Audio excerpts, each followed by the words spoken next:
আপনি ট্রেডিং করে কোটিপতি হওয়ার স্বপ্ন দেখতেছেন, আর এদিকে আপনি জানেনই না যে বাংলাদেশে ট্রেডিং বৈধ নাকি অবৈধ। তো আপনি যদি একজন প্রফেশনাল ট্রেডার হন, তাহলে কি আপনার আবার আইনের আওতায় যেতে হবে? কেননা বিভিন্ন বড় বড় ট্রেডাররা দেখবেন দেশের বাইরে থাকে, মানে সব সময় দেশের বাইরেই কাটায়। তো এখন তো প্রশ্ন হতে পারে যে তারা বাংলাদেশি ট্রেডার হয়ে কেন বাইরে দেশে থাকে। তো এগুলা সবকিছু নিয়ে আজকের এই ভিডিও। আপনি যদি একজন ট্রেডার হতে চান তাহলে এই ভিডিওটি আপনার অনেক কাজে দিবে। তো চলেন আজকের এই ভিডিওটি শুরু করি। আর হ্যাঁ, এই ভিডিওর প্রত্যেকটা কথা অনেক গুরুত্বপূর্ণ, তাই ভিডিওটি লাস্ট পর্যন্ত দেখার চেষ্টা করবেন।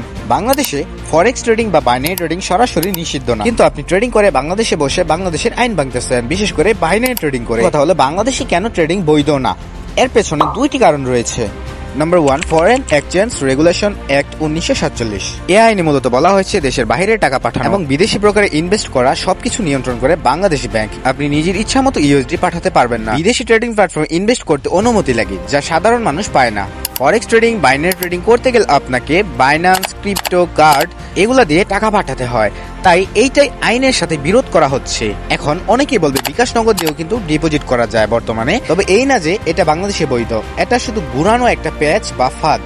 Number 2, online game billing. Trading কে বর্তমানে অনলাইন গেম বিলিং ধরা হয়, বিশেষ করে বাইনারি ট্রেডিং কে, কারণ বাইনারি ট্রেডিং পুরোটা স্ক্যাম। এখন কথা হলো ট্রেডিং করলে কি তাহলে জেলে যেতে হবে? উত্তর সাধারণত না। তবে আপনি যদি বাইনারি ট্রেডিং এর মতো করেন যে আপনার অ্যাফিলিয়েট লিঙ্ক থাকবে, ওইখানে মানুষকে টেলিগ্রাম চ্যানেল ডাকবেন, লিঙ্ক দিয়ে অ্যাকাউন্ট খোলাবেন এবং ওইখান থেকে বাইরের দেশে টাকা পাচার করবেন, তাহলে অবশ্যই আপনাকে জেলে যেতে হবে, জেলের ভাত খেতে হবে এবং আইনের আওতায় যেতেই হবে আপনাকে। আর হ্যাঁ, বাংলাদেশে যদি ট্রেডিং বৈধ হয় তাহলে অবশ্যই ফরেক্স ট্রেডিং বৈধ হবে। আর হ্যাঁ, এটা খুব তাড়াতাড়ি হতে যাচ্ছে। অবশ্যই বাংলাদেশ সরকার আমাদেরকে সামনে একটা সুখবর দিবে, বাইনারি ট্রেডিং কিন্তু একদম বাদ যাবে, এটা কিন্তু একটা স্ক্যাম। তাই বাইনারি ট্রেডিং থেকে সবাই দূরে থাকুন, একটু কষ্ট হলো ফরেক্স ট্রেডিং শিখুন। তো গাইস, আজকের এই ভিডিওটি এ পর্যন্ত ছিল। ট্রেডিং শিখতে বা ইউটিউবিং শিখতে অবশ্যই আমাদের চ্যানেলটি সাবস্ক্রাইব করে রাখুন এবং আমাদের টেলিগ্রাম চ্যানেলে জয়েন হয়ে যান। ওইখানে আপনি ট্রেডিং বিষয়ে গুরুত্বপূর্ণ কথা এবং ইউটিউবিং বিষয়ে গুরুত্বপূর্ণ কথা শুনতে পারবেন আমাদের থেকে।